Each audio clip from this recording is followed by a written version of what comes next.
From Drop Biscuit Studios and the people who brought you Wondery's Inside Jaws, Inside The Exorcist, and Inside Psycho comes You Talking to Me? Bite-sized Hollywood history with plenty of bite. The remarkable backstory of Hamilton. This is You Talking to Me? I'm Mark Ramsey. Let's talk about odds. What are the odds that a son of Puerto Rican immigrants, growing up in working-class Washington Heights, New York, what are the odds that this young man would create what would become the most successful musical in modern theater history, setting the record for the most Tony Award nominations and winning 11, one short of the all-time record held by the producers? That show, that phenomenon, is Hamilton, and that young man is Lin-Manuel Miranda. Miranda went to college on the Upper East Side and then transferred to Wesleyan University, an arts college in Connecticut. He was directing a student version of West Side Story his senior year, and one of his classmates was the daughter of Stephen Sondheim's collaborator. Sondheim, a Broadway legend, was the lyricist for West Side Story, and he came out to speak to Miranda's cast during a lunch period. It was a defining moment for young Lin-Manuel Miranda. It was his first exposure to the process of making a musical, not just the final product. Well, if he wasn't hooked already, he sure was now.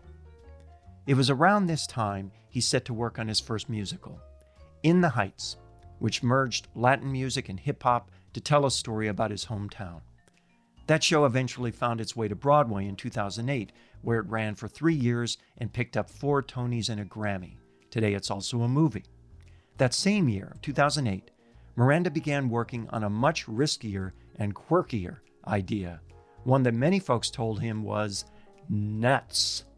It was a musical about Alexander Hamilton. Alexander who? You know, America's first Secretary of the Treasury and the guy in the $10 bill. It's not every day somebody reads the Federalist Papers and says to themselves, hey, that would make a great musical. So Miranda had picked up a best-selling biography of Hamilton in an airport bookstore on holiday, an utterly chance encounter with history that ended up changing history itself.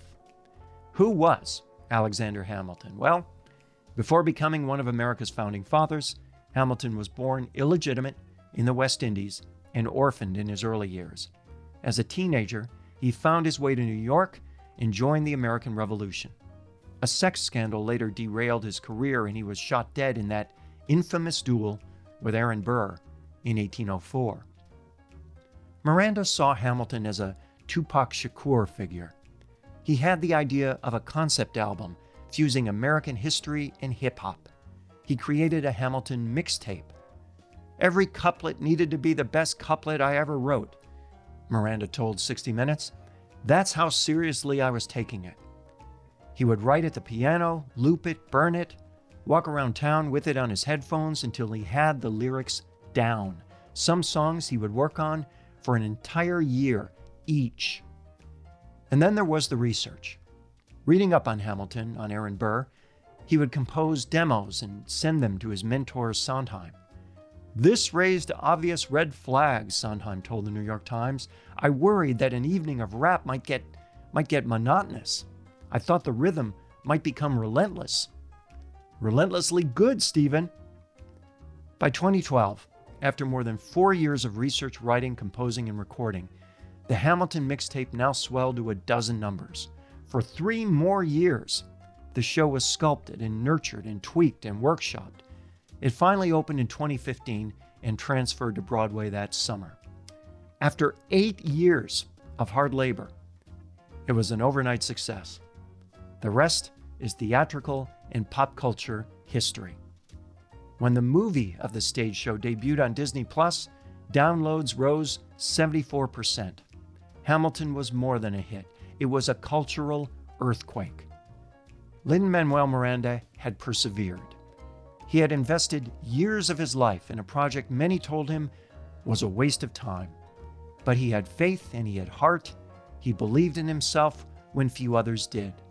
That's how a chance encounter with a best-selling book about an obscure founding father can become the kind of art that changes the world. Follow us on Apple Podcasts, Spotify, or wherever you're listening right now, and give us a 5-star rating. That's you talking to me. I'm Mark Ramsey.